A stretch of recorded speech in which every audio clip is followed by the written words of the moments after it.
Okay, Assalamualaikum warahmatullahi wabarakatuh. Saya Amirul Aizat bin Anwar, merupakan guru praktikal untuk SMT Pelabuhan yang turut mengikuti program pada hari ini. Pengarahan bersepadu unit uniform. Okey, saya Muhammad Fahmi Afif bin Zamani daripada murid tingkatan 5 daripada SMT Pelabuhan yang mengikuti program perkhemahan sekolah di Laguna Beach Resort. Kiranya boleh memberi kita motivasi, lepas tu kerjasama dalam pasukan,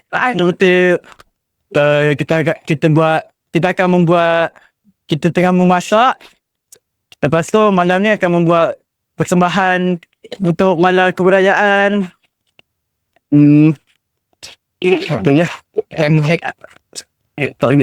Lepas tu boleh membentuk sasiah diri, berdisiplin dan sebagainya. Okay, bagi saya mungkin kita baru beberapa jam kat sini, tapi bagi pendapat saya dah nampak spark tu, dah nampak sikit. Kita dah dapat tengok dari kalangan peserta kita pun menunjukkan kerjasama yang baik. Mungkin ini proses mereka belajar. Mungkin saya percaya dalam beberapa jam lagi sampai malam kita akan lebih menarik aktiviti dia. Jadi cikgu sebagai facilitator jugalah dalam program ni juga nampak mungkin masih awal untuk kita bagi review secara keseluruhan, tapi setakat ni positif lah, Alhamdulillah. Okay, kalau bagi saya yang kalau tengok tentatif tu campfire lah, sebab saya tengok campfire tu tadi saya dah tengok dekat belakang tu apa besar. Jadi hasil malam ni saya rasa mungkin unggun api yang agak besar lah akan berlaku. Saya rasa itu mungkin acara yang kemuncak lah.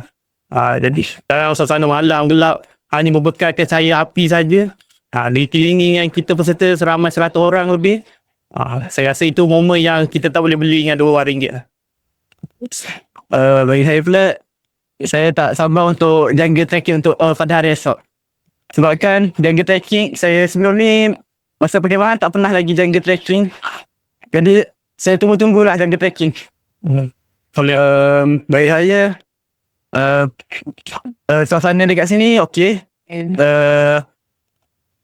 Suasana yang menarik sebab banyak tumbuh-tumbuh hijau dekat dengan paya bakau, pantai.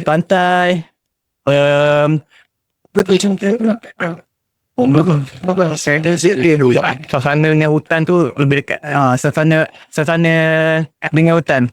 Lepas tu untuk segi dalam kena tidur kemah tu, dia bukan satu tantangan pun, sebab tidur kemah dia cuma tak ada katil je. Kalau ada tu tidur kemah dia tak ada katil, dia kena berlapikkan tanah je. Tapi itu bukan satu tantangan lah. Benda basic, benda boleh buat. Bagi saya lokasi perkhemahan kita kali ni agak unik sebab kita berdekatan dengan pantai, berdekatan dengan paya bakau, hutan. Jadi kita boleh tengok kat sini suasana ni dah ada. Kita memang agak sesuai di sini. Cuma mungkin ada sesuatu dari beberapa sudut yang kita dari pihak